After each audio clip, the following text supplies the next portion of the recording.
Bonsoir.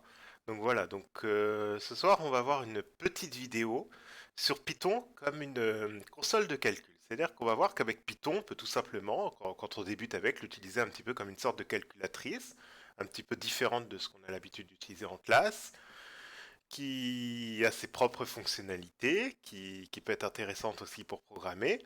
Donc voilà, alors on va commencer par voir d'abord les tout premiers opérateurs, les opérateurs de base. Alors vous voyez, vous avez à l'écran A plus B, donc là c'est l'addition normale, il n'y a pas de difficulté. A moins B, ça représente la soustraction. A fois B, c'est la multiplication. Alors attention, le fois, on utilise la petite étoile sur le clavier, car on n'a pas de fois, mais la petite étoile correspond donc au signe multiplié.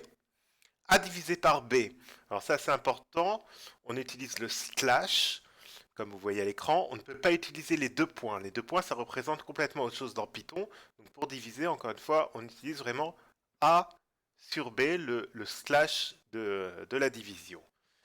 Et puis le point peut-être un petit peu plus important, plus délicat, c'est A puissance B. Alors là, pour faire A puissance B, on va faire A étoile étoile B.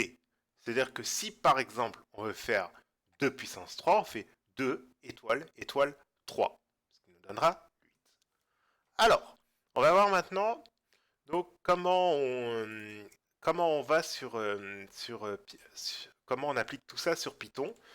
Alors, évidemment, il existe de nombreux autres opérateurs. Là, vraiment, on teste juste les opérateurs de base un petit peu pour voir comment marche le logiciel. Donc d'abord, par exemple, donc comme on a dit, si je fais par exemple 2 plus 3, donc là j'ai ouvert Python en passant par idle, donc si je fais 2 plus 3, ça va nous donner directement 5, on voit que ça marche. 2 fois 3, donc 2 étoiles 3, ça nous fait 6. Si on veut par exemple 3 divisé par 2, ça nous donne 1,5. Donc on voit que ça fait vraiment office d'une petite calculatrice simple.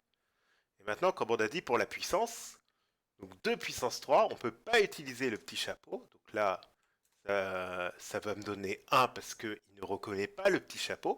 Par contre, on a dit qu'on utilisait 2 fois 3, c'est-à-dire ce qui correspond à 2 puissance 3, et qui nous donne le chiffre 8. Donc ça, c'est un petit peu en quelque sorte le début des premiers calculs que vous pouvez faire. Alors maintenant, l'avantage aussi de cette console de calcul de Python, donc cette console de base, c'est qu'on peut mémoriser des données. Par exemple, on va prendre un petit a et on va dire qu'il est égal à 5.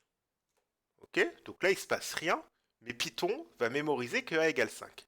On va prendre un petit b, on va dire qu'il est égal à 2. Pareil. Maintenant, je veux tout simplement faire la somme des deux. Donc, puisqu'il a mémorisé, je peux directement mettre a, je peux directement donc mettre a plus b, ce qui nous donne 7. Mais je peux aussi définir une autre variable c en disant que c égale a plus b, dire combien fait c, et c nous donne 7.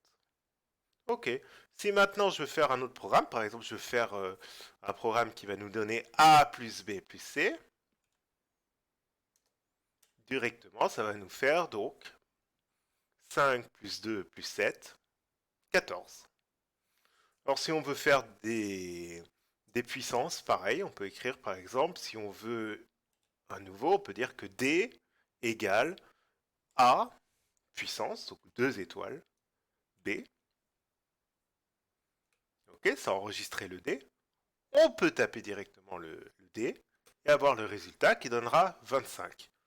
Donc A, c'était 5, B, c'était 2, donc le D nous a bien fait 5 au carré. Voilà pour ce tout petit tutoriel sur les opérateurs. Je continue à en faire d'autres, vraiment la base de Python et tout ce qu'on a besoin de savoir un petit peu en classe de seconde, dans sciences numériques et technologiques, mais aussi en mathématiques. Voilà, merci.